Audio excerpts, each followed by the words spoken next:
thoughts on tonight's game? Yeah, it was a battle. It was certainly a very difficult game to play. I thought we got a little bit better as the game went along, but they gave us all we could handle. They're a very good hockey team. They're well coached, and it was a real battle getting sustained pressure. And I thought we did that in the third. We managed to be in the offensive zone a little bit more, and good things happened because of it. Questions at this time for the players? Andy up front. Andy Barron, New England Hockey Journal. Scott, we talk about character wins. Does that kind of feel like that was a character win tonight that you guys had to come back and sort of get it together later in the game? Yeah, I mean, we obviously started off a little slow, but all year long we've been working back in games. So that's definitely a huge win for us. But you know, it's over now. We're just looking forward to tomorrow. Scott up front. Scott, in the game winner, Gilmore was on you pretty well there, and it seemed like you managed to pull away from him to get good woods in the shot. Can you describe it for us? Yeah, I mean, we've been working on transition all year long out of the neutral zone, so I knew once I gave it to Wetsy, I was going to be getting a nice pass back, so it kind of went under his stick, and I was just able to get enough on it that I went past him. More questions for the players? On the end here. Thank you. Dave Bevere from Lowell Sun. Connor, could you just kind of take us through like that last minute 30? It seemed like there were about 40 face-offs on your end, and with about a minute 20 left, you had to kind of make a save with the guy and lost that. Kind of take us through that last sequence.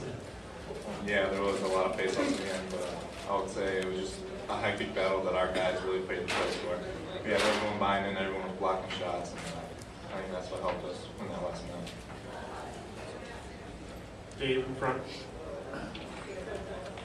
Dave Hendrickson, U.S. College Hockey Online. This is for Scott. You're kind of modest when you're talking about just you got to stick on that shot, but it looked like that was really a goal scorer's goal. You one time it through the defenseman's leg. It looked like the kind of play that really the average player can barely get a stick on. Can you just elaborate a little bit on how maybe difficult that was, and maybe put some of the modesty aside? I mean, one of the biggest things for me coming into college was I needed to get pucks off faster. So I've been working the past 2 years with the coaches, just kind of no matter what spot I'm on the ice, just kind of getting it off. But Wetsy threw it kind of under his stick, and I knew that Gilmore's legs was kind of open. So you know, I wasn't really picking a quarter, to be honest, but I just tried to get on that, and I think it went just over his pad there on the right side. Julie. Julie Robenheimer, Hockey Buzz. I guess for Scott, can you tell us maybe what the mood or what was said in the locker room after the first period that made you guys come out in the second and really take it to them? Yeah, obviously, you know, they got the first one.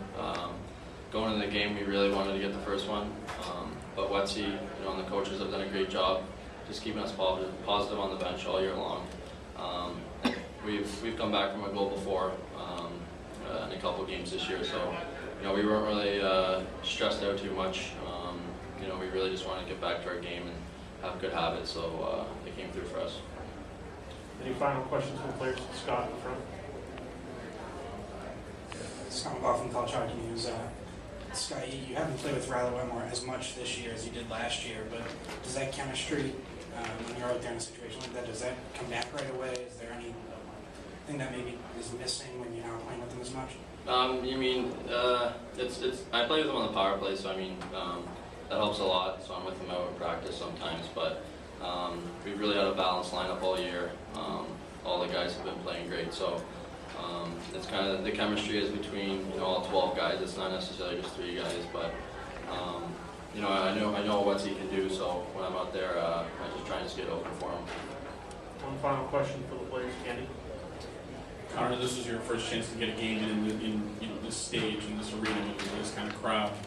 Did it take a little while to get used to it? Did you feel like you were ready to go right when the puck dropped? Well, Coach gave us a moment when we first got here yesterday to just kind of look around and soak it all in, but after that we put that behind us and we had a game to play. So you're used to it. We also had practice on the ice, and we got used to everything real fast. That's the thing that helped us. Thank you, guys. You can head back to the locker room. More questions at this time for Coach Rich in the front. Rich Thompson, Boston Herald. Could you just follow up on what Scott commented on working on transition, because both those goals were.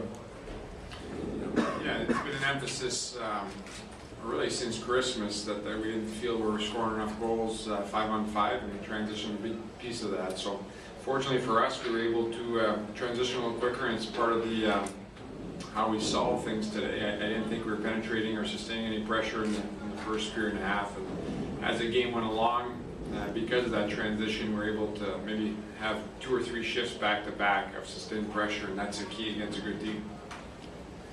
More questions for Coach on the end? Dave Pavere, Lowell Sun. Norm, just general, this group getting to a Hockey East Championship game. I know you still have unfinished business tomorrow, but just it's not an area that UMass Lowell has been. You were there as a player, but hasn't reached this point very often. Yeah, no, I'm sure it hasn't. Haven't been around for most of those times, those disappointments perhaps. But it's a good hockey team. They're resilient. They persevere.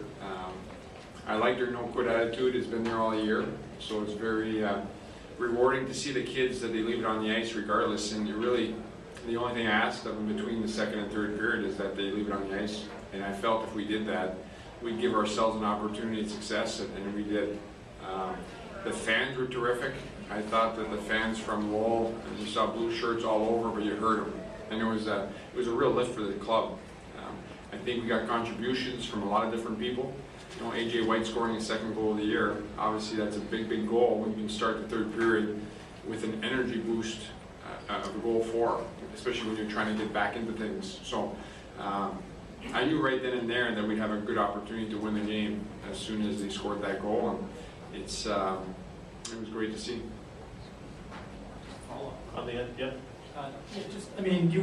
You were in this as a player. I mean, you were in a Hockey East final. You almost went to the Frozen Four. I mean, is that any more rewarding? Is it different as a coach? Is it more rewarding, less rewarding, or that might be awkwardly phrased, but.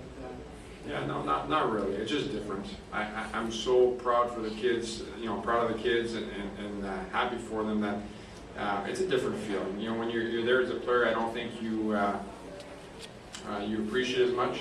But when you're coaching and you realize how difficult it is to get into those situations, you try to pass it along to the younger generation and make sure they realize that they can take nothing for granted. Because truthfully, the benefit we have, quite frankly, is that our senior class has never been here to the Garden. So it was a real thrill for them to come to the Garden and play. But somebody's got to win the trophy. Why not us? Andy in the front. Norm, you guys had to fight awful hard just to get here throughout the season, the win streaks that got you here, that kind of thing, to dig out of the hole that you had at the start of the year. Does that make this team maybe a little better suited to a game where they have to come from behind, that they've had to fight, that they have maybe a little more confidence in that kind of situation? Yeah, it's possible. I think every team that's here this weekend has built up resiliency because, they fought off quite a few things. This league is ruthless.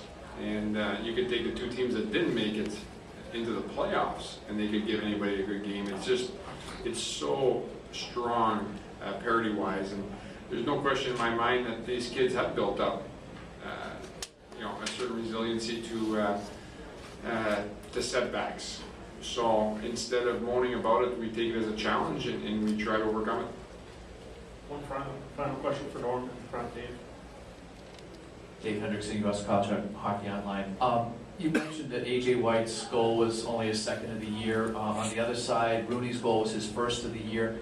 It seemed as though the difference was that extra skill that a guy like Scott brings to play on his goal. Can you just talk about kind of Scott's skill in terms of varying shots and being that difference maker for you? Yeah, there's no question. I mean, he's a talented individual. He's somebody who can shoot off the pass, and if you look back on the clip, there's not many guys that shoot off the pass, and he did.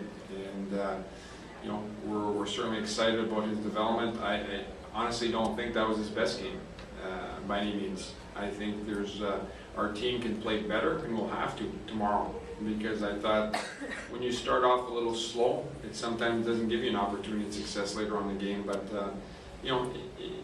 these are good teams. I give full credit to Providence. They're an excellent hockey team. They're well coached, and and they should be proud of their guys.